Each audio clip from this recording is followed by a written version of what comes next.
Was there any point during that time that you weren't together as a band you thought, well, there's absolutely no chance this is happening again? That's a period of my life that's done. Maybe the first time it ended, maybe like, because obviously it was quite different for a few of us in the way it ended, and not to rehash the past or anything. Yeah. But basically, you're speaking to the wrong people. It's H and Claire you want to hammer with this chat. It was all their fault.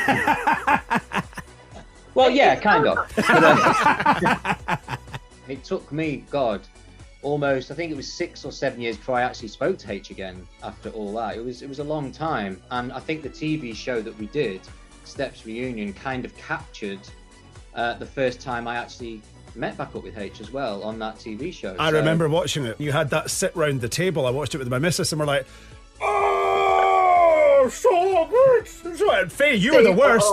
I honestly almost woke my kids up because we were like, they're actually filming this. And you could tell it was totally real.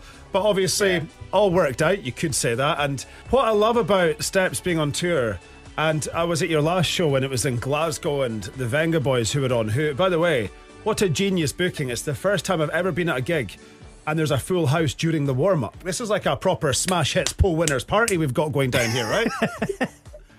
I love that. I remember those days, Smash Hit Poll Winners Party. They were scary. And funnily enough, one of our first live gigs was the Smash Hit Poll Winners Party, when we weren't meant to be on it. We were there as a warm-up act, and we were just, somehow there was time left over, and we were the act that was ready to go on in case that happened.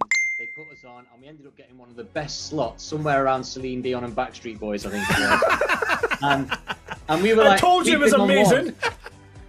Well, we've been on once, which you hadn't seen. We just warmed the crowd up, and then it was like, oh, we're actually going to go on now live to like millions and do 5, 6, 7, 8. And then it started. And, you know, this is it with the tour, and it's sold so fast. You've got tens and tens and tens of thousands of people in an arena, and this is what it comes down to.